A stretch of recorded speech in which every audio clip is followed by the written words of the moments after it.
Hello, Earthlings! Today happens to be my birthday, but more importantly than that, it is the birthday of Tony Banks, the keyboardist from Genesis. So this video is going to be somewhere between a tutorial and an analysis of the organ solo from the Apocalypse in 9/8 from Supper's Ready. And he's not a terribly flashy player like Keith Emerson or Rick Wakeman, but this solo is a masterclass in motivic playing, taking a small group of notes and using that as the building block for an entire section. At this point in Supper's Ready, I'm going to be mentioning Nathaniel Barlam's animated comic. I think that's what he calls it, because it fits the music perfectly, and it has an interesting use of color versus grayscale. So right from the beginning, he juxtaposes the two different color palettes. Most strikingly, when the 7 holy men move across the lawn, they're in grayscale, but the background is in color. The color disappears for the next few sections because there's nothing really abrupt that happens until we get to the end of How Dare I Be So Beautiful. And all of a sudden we're on Willow Farm, and everything is brightly colored, and nothing makes sense, and everything is nothing, and nothing is everything. And then we get launched into this section, the Apocalypse, and the color palette is bright red, and the musical foundation is this riff.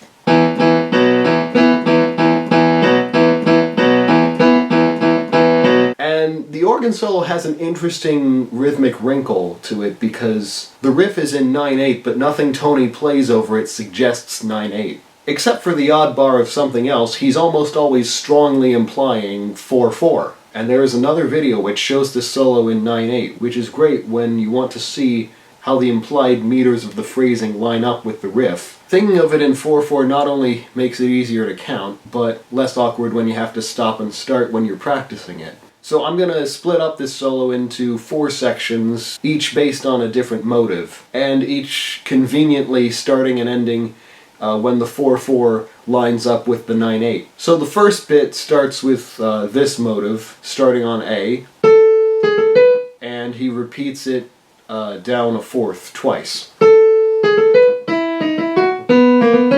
The next gesture is an F-sharp Mixolydian scale with a little flourish at the top.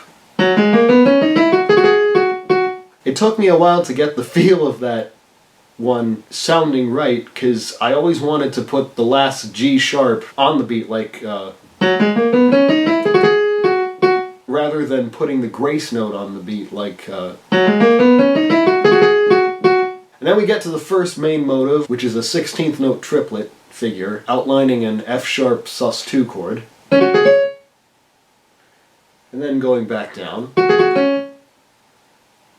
And he does that thing again. And then we get another little motive. This section is kind of the hardest because there's so much going on. We get another motive that we don't really come back to, which goes like this. And like the first thing we did, we repeat it down in fourths twice. And then we repeat those repetitions. And then there's a slight transformation of the intervals. So now we're going from A sharp to B, back to A sharp, and down to G.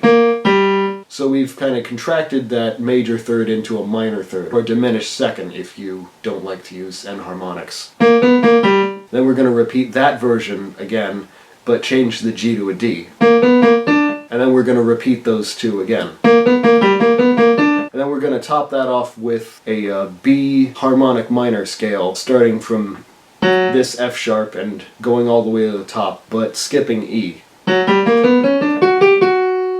And then we're going to finally come back to that main motive of this section. This time it's arpeggiating a D major chord. And then we're going to join the two triplets together, so instead of this, we've got this. Because that last note is now higher, it's a G instead of an F sharp, and this seems to suggest a rising sequence, so that's exactly what Tony Banks does. He goes from D major to E minor to A major to B major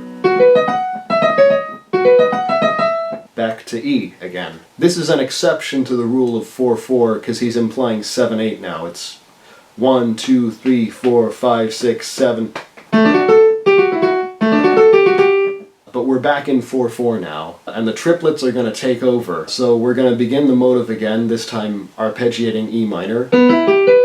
And then we're going to come down the scale to F sharp, up to A, and then come down to D sharp. This is the harmonic minor scale, and play that same rising figure up to F sharp. All together it's... And he just plays that 4 times exactly the same.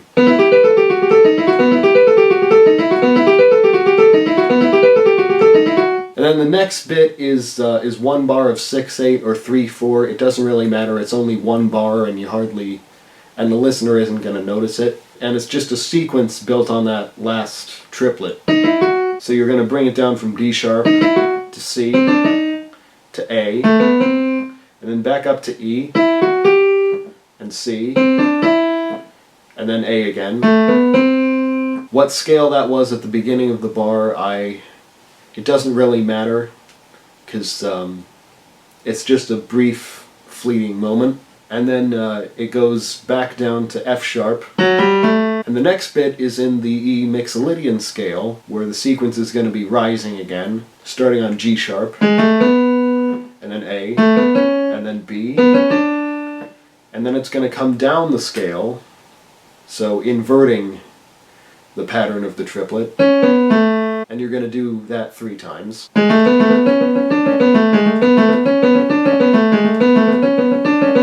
But the 3rd time you're going to add chords in the left hand.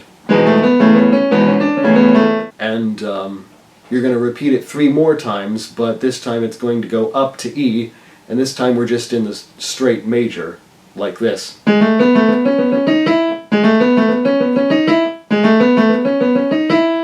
And the chords for that are E, A, B, E.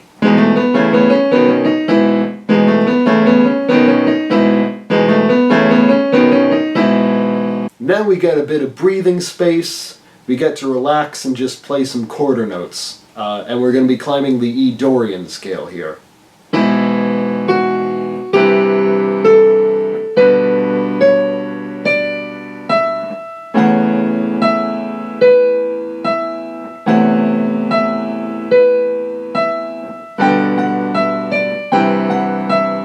So here's how it all sounds together on the organ.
And that last bit you heard is going to be the main motive for the second section. And it's all going to be 4/4 from here on out. So the first thing we're going to do is play it in 16th notes,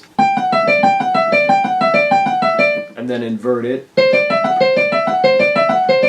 And the chords underneath it are going to be what really gives this section its different colors. The chords are going to be G,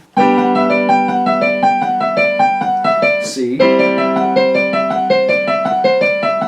E minor, G, C, and those voicings are... We're going to repeat those 2 bars again.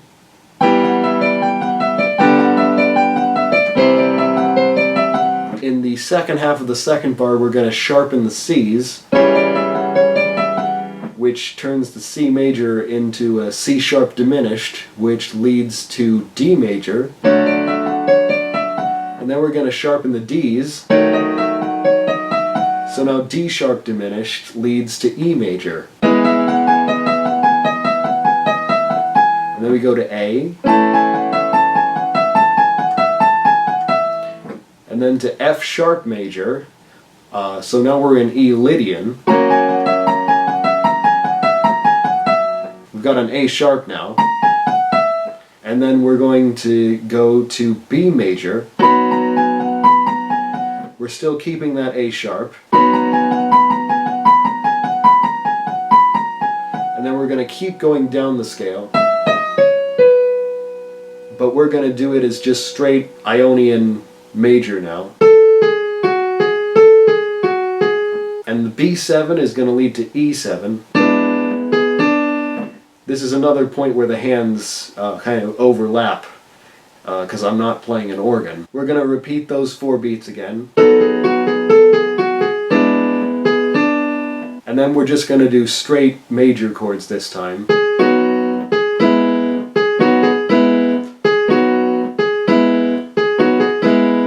And that's the end of the second section. Here's how it sounds all together on the organ.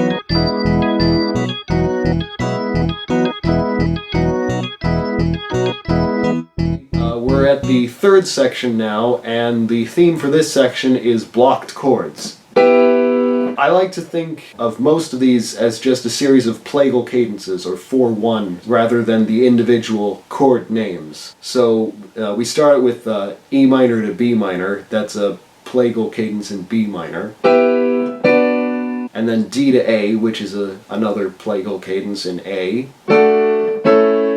And then we go to the B minor one again, and then A, and then G, B minor again, and then we just play the A major chord, not the entire cadence, and then the G one again, and then F sharp minor, and then E Dorian, and then D, and then an F sharp minor chord, and then a C major chord. And now we're just going to move the top 2 notes down and up the scale, like this. That last chord is an F sharp diminished, which leads to G major. We're going to hold that for 6 1/4 beats, and then finish off with a short D major. 1, 2, 3, 4, 5, 6, 7. And then the fourth section is based around this motive. And this is going to be a sequence entirely on the E Dorian scale. So as you can hear, it's alternating between a static bottom note and then moving the top note up and down the scale, like this. Starting on B, E. We're going to move that up to C sharp, F sharp. And then G, D. And then EA, but this time we're going to move the top note 1 extra note up the scale before coming down, like this. And then we're going to sequence that up a scale degree to F sharp B.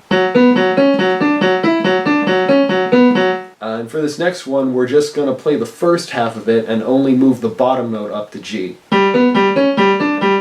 That's always a surefire way to build excitement when you're doing a sequence. Just cut whatever you're sequencing in half. So that seems like the best place to put a bar of 2/4, because if it's not there, it's going to have to be somewhere else. But that seems like the best place to put it. We're going to sequence that thing up to A, C sharp. And this time we're going to only move the top notes and keep the bottom note as A. And then we're just going to keep moving that up the scale until we get back to F sharp B again.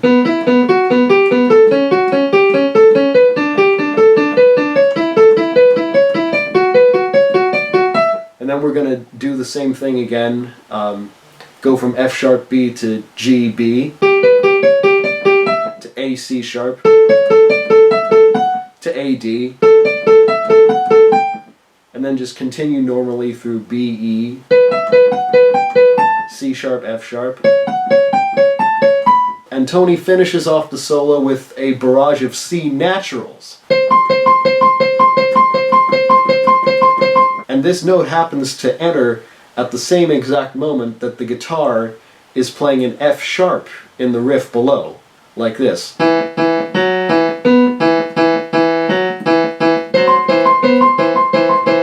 Which forms a tritone, the devil's interval, with the C naturals. In fact, the distance from that F sharp to the first C is exactly 3 tritones, and a tritone is 6 half steps, so it's 3 lots of 6, or 666, which is the lyric that Peter Gabriel comes in singing right at the end of the solo. That is, I'm almost certain, purely coincidental, but it is kind of interesting. So you're going to do a barrage of C naturals for 2 bars.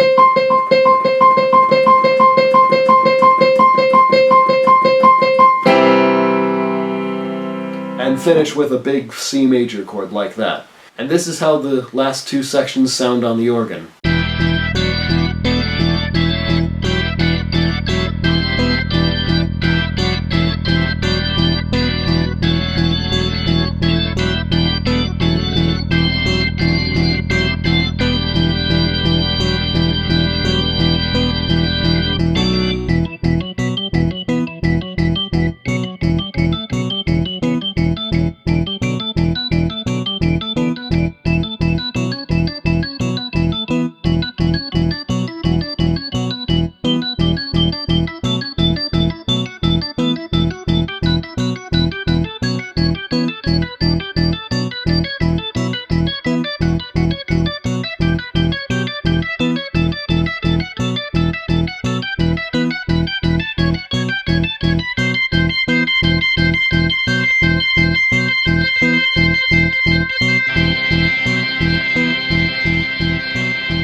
So that is it. If you like what you see, subscribe.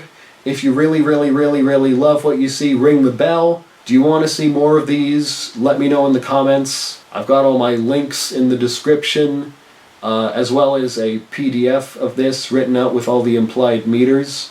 I make new videos every Tuesday. Next week's isn't going to be terribly musical, but the one 2 weeks from now is. So until next time, go forth and be awesome.